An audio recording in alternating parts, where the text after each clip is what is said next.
Ato na po ning reaksyonan ning ato ang mga higala nga mga dili katoliko. Nagkatawa ko sa ilahang tawag ini mga comments. Kasaysayan sa mga apostol sa Biblia pangitaon.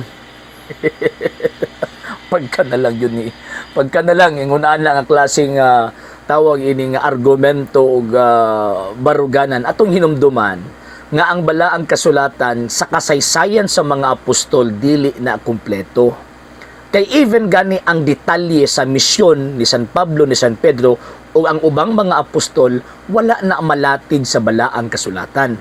Ngano kay ang sentro sa balaang kasulatan ang Kristo o ang makaluwas nung gibuhat sa atong Ginoong Jesucristo. Kung naa may mga writings ang mga apostol, mo na sila ang mga fundamental informations concerning sa mga nanghitabo sa unang siglo.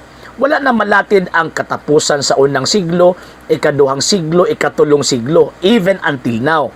Wala na malatid kay again sa hinungdan nga ang focus sa information or ang focus sa gitawag og writing sa mga apostol refer man dito kang Ginoong Jesucristo. O bitaw ang Biblia gitawag siyang sinulat nga pulong sa Dios ngano man kay nagapunting siya kang Kristo. Wala nagapunting sa individual particular nga mga panghitabo sa mga apostol in terms of general point of view.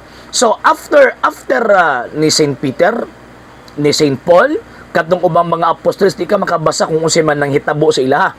Dili ka makabasa og asa sila nangabot. Dili pug ka makabasa kung unsa ang ilahang gikamatyan. Mo na diha na mahitabo nga kinahanglan na ta mo gamit og kasaysayan. Ngano man di man gud na pwede nga tong ibaliwala tong mga gibuhat sa mga apostol. Dili na pwede.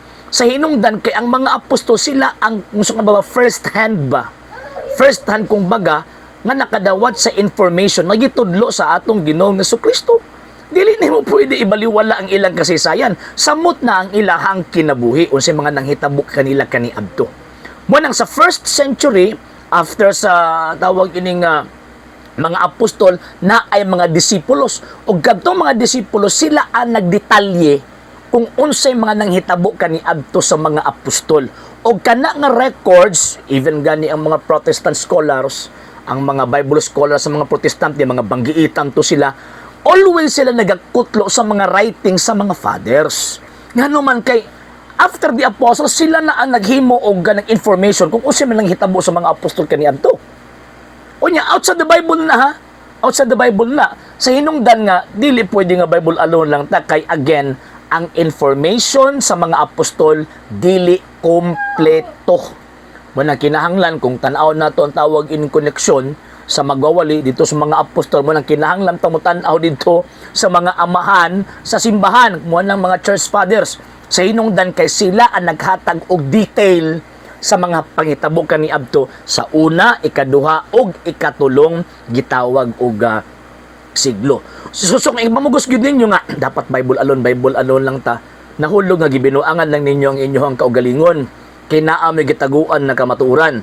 Unsa man lang kamatuoran ng inyong gitaguan kay hadlok mo mabuko, hadlok mo masakpan nga kanang inyong pundok, why connection sa mga apostol? Why connection didto kang Ginoong Jesucristo? Unsa may gingon ni San Pablo, bisan gani kami o sa kaanghel magwali magtudlog ebanghelyo nga lahi sa among giwali ipatunglo. Unya usa sa mga ebanghelyong gitudlo ni San Pablo nga kinahanglan ang magwawali pinadala. So mo na nga kinahanglan nato asa man yung mga apostol kaniadto. Magbitaw nga ang Eastern ug Western churches, yes.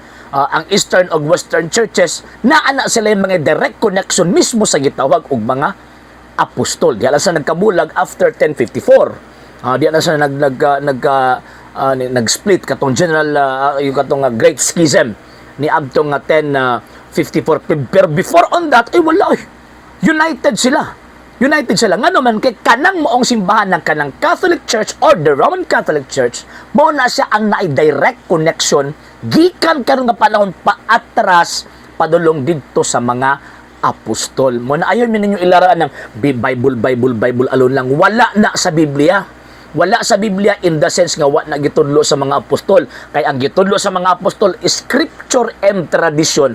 Ngano man kay ang gisugo ni Kristo tudlo sila sa tanan nga akong gisugo ninyo. Wa moingon si Ginoong Kristo nga pabasaha sila sa tanan nga akong gisugo ninyo. Mo nang importante sa amoa nga mga Katoliko mo gamit og history kay mas masabtan ang mga panghitabo sa panahon sa mga apostol o after sa panahon sa mga apostol kay importante ang kasaysayan sa iglesyang gitukod ni Kristo. Kung sa inyo di na importante para sa inyo, sa mua dili importante na para sa mua. Ngano man kay naay panultihon nga nagkanayon, you cannot love the things which you do not know. Dili nimo mahigugmang usa ka butang kung wala ka masayod niini. Mo nang kinahanglan namong sayron nga kining iglesia ha, mao gining iglesyang gitukod ni Kristo. Kamo mahadlok man mo magkutog kasaysayan ngano man kay again, mahadlok mo sa inyong kaugalingong multo.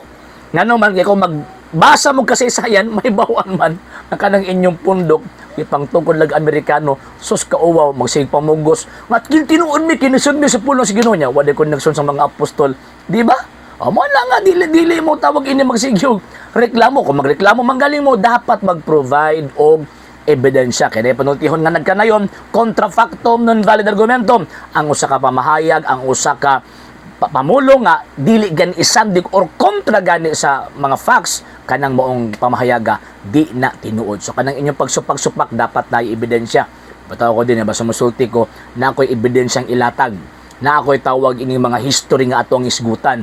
Kung mali ni akong history, then mag-provide mong evidence. Kaya para at least ma-overthrow ninyo ang ako ang gibarugan. O masayra nga ako bagyo na magkak. Pero kung di kayo makalatag, buti pasabot, kamoy mga bakakon o ang amahan sa bakak, maunang giyawa. Okay?